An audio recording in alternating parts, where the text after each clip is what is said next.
Hello, beautiful people, and welcome. Hi. To a pre-release on Layla. That's right. We're actually doing it, even if she's a 4-star. I didn't do one for Konduka, I didn't do one for Dory, but I am down to do one for Layla, because I think Layla's more interesting than both of them. So, let's get right into it. Okay, relatively mid base HP, pretty low compared to other HP scalers, but most 4-stars don't have very high base HP. Low-ish base attack, whatever defense, HP percent Ascension. Let's get into the meat and potatoes of her kit. Her normal attacks or whatever. Her E puts forth a shield known as the Curtain of Slumber, dealing AoE cryo damage when the shield is deployed. So, in other words, when she has her E, over time you gain stacks, and when you use elemental skills you gain stacks, and once you're at 4 stacks, it kind of just fires off some cryo. Here's the problem with her skill. The skill itself does not generate energy. It's the shooting stars that generate energy, which means if you lose your shield, she doesn't generate energy. And that is going to be her biggest obstacle, because she's a shielder where if you lose your shield,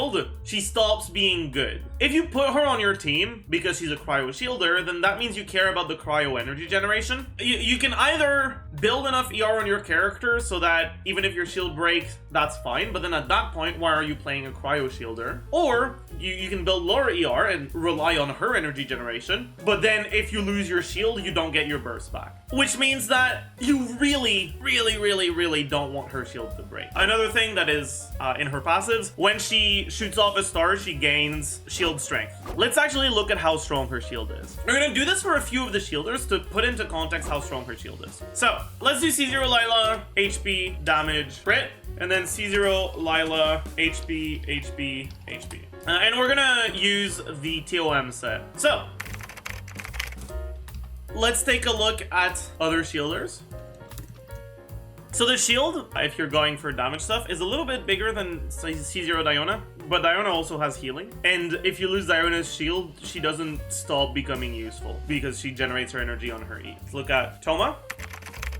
Alright, so shield over rotation, even if you build her full HP, is lower than Toma's shield with ER HP. Now, Fav Zhongli. Anyways, point being with this, that her shield is not bad, but it's also not great. And unlike every single one of these, if she loses her shield, she's fucked. Because then she doesn't generate as much energy, and you've built your team around how much energy she generates, because if you didn't, then why ever use her over someone like Zhongli? If you don't have Zhongli, then sure. Let's take a look at how she scales with constellations, though. At least her shield. So, 20% shield absorption on her C1. C2 generates energy, whatever. C3 talent levels, which we'll do, and that's it. So with constellations, her shield does become quite a bit stronger, which is nice. How does C4 Tankfei shield compared to C0 Layla? Yeah, because here we don't have any shield strength stuff. If you get TOM on your team, it becomes quite a bit higher. Now, her burst unleashes a celestial dream sphere that constantly fires starlight slugs at opponents within its AoE, dealing cryo damage. When a starlight slug hits, it will generate 1 night star for nearby curtains of slumber, which is the E. Each curtain of slumber can gain 1 night star this way every 0.5 seconds. Her burst has an HP scaling. She has a 40 cost burst, 12-second cooldown. The other Ascension passives, the damage dealt by the shooting stars fired from your E is increased by a percentage of her max HP. Her particle generation is 1 to 2 cryo particles. Apparently it seems like you're more likely to get 2. You can get her E to proc up to 3 times, but it's pretty difficult to get 3 procs at C0. At Constellation 6, it becomes a bit easier to get more procs, but 3 should be possible at C0. Generally though, I'd calc around 2 and not 3, but you can get up to 3. So let's take a look at what her damage looks like. Now, the question is what weapon? When it comes to damage, because she's an HP scaler, it's fine to go for 3-star weapons that have low base attack if their passives are really good. Harbinger of Dawn is a really good example of a weapon that is a 3-star but with fucking insane substat and passive. So for now, let's look at Harbinger. Just do keep in mind that it might actually be pretty difficult to meet your energy requirements with that, and you might want to go Fav instead. We'll do both, actually. Around 60k DPR or 40k with Fav, which is not very good. Anyways, this is C0. Let's look at C6. So, this is what her damage ends up looking like with constellations with C6. And it's obviously quite a bit better. Almost doubles from C0 to C6. The thing is, like, even this, right? This is 100k damage per rotation. If you somehow manage to have 12-second rotations, which is possible with her, that would be quite good. Because that would be 9k DPS on a defensive focus unit. That's pretty good. But realistically, your rotations aren't going to be that length. They're going to be either 15 or 20 seconds, depending on whether or not you're playing Ganyu or Rosaria or Ayaka. And in 15-second rotations, it's 7k, which is already a little bit harder to justify. And in 20-second rotations, 5k, which is way worse. So just looking at like her shield and her damage, you can come to a pretty like straightforward conclusion, which is that she is meant to be a defensive focus unit that still has some damage, right? I mean, that's pretty straightforward. The thing is, if you build her too offensively, your shield strength goes down, and if your shield strength goes down, it's possible you don't, like, that you lose your shield, and if you lose your shield, you lose a lot of damage. I find it very hard to justify putting a shielder on your team if that shielder becomes useless when you lose your shield. It's not that they become useless, but that it fucks with you if you lose your shield. So, I'm not a huge fan of like the role she's trying to fulfill, but that being said, she still does have that role. If you want to have a shielder just to make sure that you don't get one-shot by shit, but you feel like Diona's overkill for defensive utility, you can use Layla, and that's fine. You'll get a little bit more damage than you would with Diona, which is nice. Unlike the other Sumeru 4 stars we've got so far, I think she is actually like playable. She's not completely dog shit. Much like Dori, she's got a pretty clear like difference in her power between solo content and co-op content, right? Her C1 gives her shield to your whole team, but giving your shield to your whole team means that your whole team gets the stars, the slugs, and your whole team deals damage with them. I'm not sure how the particle works in co-op. We'll have to wait until she's out, but her cryo application should be better, hopefully. Anyways, she is obviously a unit that can give a shield to other characters in co-op if you have her C1, which is obviously nice, right? Only her, Diona with C2, I don't remember which one, I think it's C2, and Zhongli with C2 can do that, so that's good to have. I mean, I guess technically Geo units that create crystallized shards can do that as well, but you know what I mean. That being said, like her cryo application isn't good enough to like put her on a team for her cryo application. Her burst has standard internal cooldown, which means it only applies cryo every other hit. If you put her in a melt team, she doesn't get that much of a damage increase from it. So let's actually take a look at the stuff that I usually do for pre-releases, right? Let's start with weapons. And let's go through the weapons that you might want to consider for her. Harbinger is like personal damage, go bleh. Jade Cutter is personal damage, best in slot. Key is going to be really good if you play her in teams that care about the EMs. So it's situational, best in slot when you want EM. So in melt teams, stuff like that. In freeze teams, it's not great. Fav Sword is generally going to be your best in slot because her personal damage isn't really high enough to justify going a personal damage over a Favonius weapon, in my opinion, in most situations. Freedom Thorn is not great. And then Sack Sword is like budget Fav. It's kind of a meme because it doesn't really do anything to recast it, but it means that if your shield breaks, you can swap back to her and get it again. It's just... Right, because her shield lasts for 12 seconds and has a 12-second cooldown, so you don't need Sack Sword, but I guess if your shield breaks, it lets you get it again. Isn't Key her best in slot as a shield bot? It's what's gonna give her the biggest shield, but that doesn't make it her best weapon. It is what is gonna give her the biggest shield. I guess that's what I should write. It's also very good if your team cares about the EM, but yeah. Anyways, as a general rule, I would say that Fav is like the main thing you want to go for. There can be situations for Key or for Jade. If you want to go personal damage, you can go for Harbinger. If you don't have a Fav available, Sack Sword is fine and Freedom's Warren works. Artifact sets. 4-piece TOM, best in slot. Her shield can actually kind of struggle to be kept up. It won't actually necessarily be strong enough. TOM gives you HP, which makes your shield stronger, and it gives you shield strength, which also makes your shield stronger, which actually makes a massive difference. Between having TOM and not having TOM, the strength of your shield It's about 25% worse. Or, in other words, TOM makes your shield a bit over 30% stronger. And considering that if your shield break, you stop generating energy, you don't get enough energy to get your burst back, so you also stop dealing damage. And also considering the fact that the TOM buff, right, the attack bonus, is actually useful for your team, and there's not as many characters that can use TOM well as there are characters that can use Noblesse. That basically makes it so that TOM is generally going to be her best artifact set.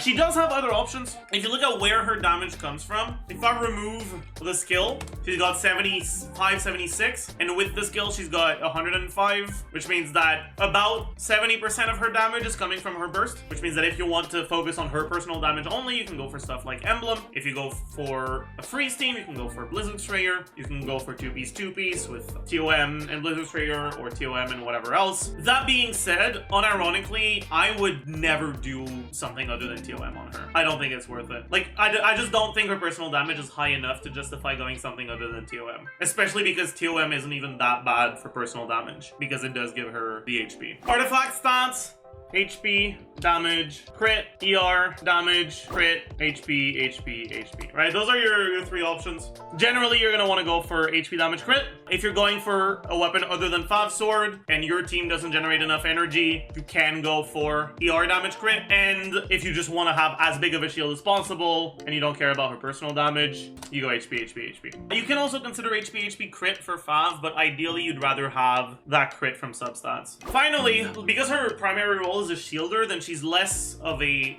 unit that has like specific teams that work around her, or that works in specific teams that like revolve around another unit. She's more just, she's there because you want a shield, but she's going to be functional in a few teams. So obviously you're going to have Freeze, Melt. Now you got Hyperfridge. Oh god, I guess Hyperfridge is making it to YouTube, isn't it? When you do Dendro into Hydro, it's a weak side reaction, which means that you can get 2 blooms. Alright, so if I do Dendro into Hydro, I can get 2 seeds. And then my AoE like orbitals reapply Hydro to him after that. However, because of the way that the reactions work, because when an enemy has 2 auras on them and you, for example, Cryo and Dendro, and you apply an element that can react with both, like Hydro that can both freeze and bloom, it's gonna react with one of them first, and then whatever is left is gonna react with the other, which means that you can actually make it so that you get 3 bloom seeds instead of 2. Hopefully I don't fuck it up. I fucked it up. I guess I can do it with Kaya Burst.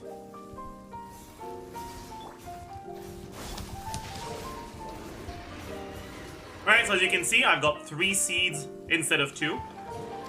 And that's still just with the 1 E from Dendro main character. So basically, the Cryo Aura helped protect the Dendro Aura from getting consumed by the reaction. The Cryo, the cold, helped your Dendro, your lettuce, it protected it from withering away, right? Just like a fridge would. Your fridge makes your lettuce last longer, your Cryo makes your Dendro last longer, hence this mechanic being named Fridge. The thing is, you can actually have this interaction even if you have an Electro unit on your team. It's gonna be harder to show properly, but whatever.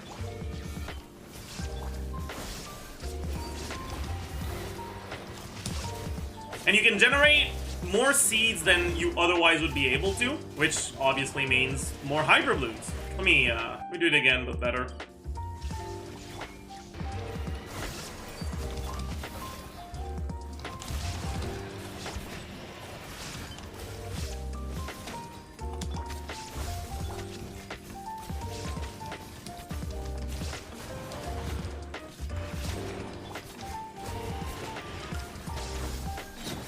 So, obviously, against bosses like this, you kind of fuck yourself over because of the way that the freeze aura works against bosses, where it just disappears and doesn't actually stay. Whereas if it doesn't disappear, then you basically can use the freeze to prevent Electro from being applied to the enemy, which makes it easier to more reliably get your stuff. If I go do it against an enemy that can be frozen instead, you can see that it works a bit better. And then also, you're getting freeze, and freeze is good.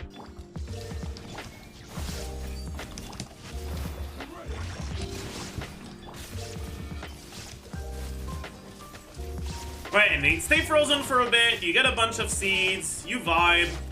Yeah, I gotta let him get unfrozen so he can fucking... He stayed frozen, so I couldn't keep attacking him, unfortunately. But you get the idea, right? This is Midnight Mercenary. He's got a lot of health, and you could see that I was getting a lot of seeds too. That being said, as you can probably tell, this team doesn't have a healer or a shielder, which means a unit like Layla that has some defensive utility and okay cryo application, even if it's not very good, there is some value in that. I don't know if I would recommend it. I don't think it's going to be very good, but that is something that she could do. Generally, I'd probably recommend just going Zhongli because you're not, with Layla's cryo application, that is still relatively slow. You're probably not gaining enough to justify running her over Zhongli because Zhongli can reduce nether resistance and all that, but still, that's a team where that she can be a part of. Layla, yeah, I guess Layla. Okay, so, I mean, okay, there is value in putting her with Eula because she generates the energy like with a delay, which means that you can actually use her E and then swap to Eula and still get her particles caught on Eula, which is good.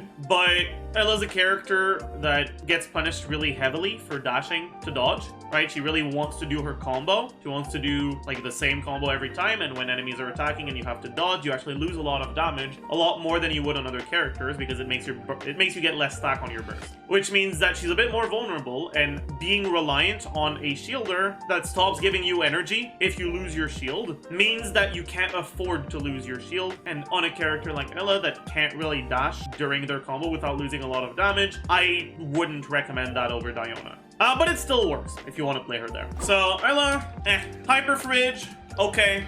Melt, okay. Freeze, okay.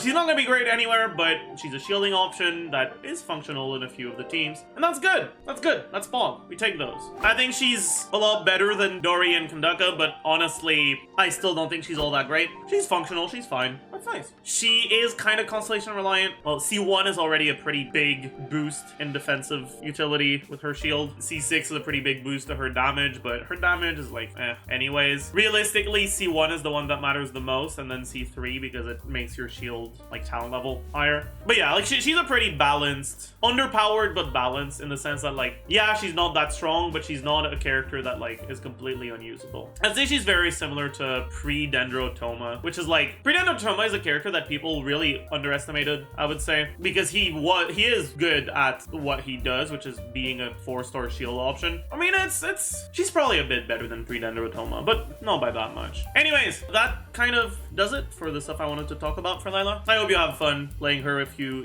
do decide to go roll for her. But yeah, I'm not entirely sure if I'll keep doing pre-releases for the 4-star characters. So if that's something that you like seeing, let me know in the comments. I need some convincing. But yeah, thanks for watching. Leave a like, subscribe. Did you know that you're actually literally the only person watching who's not subscribed? That's right. My analytics tell me that 100% of you are subscribed, but I know you're not. Come on. All right. See ya.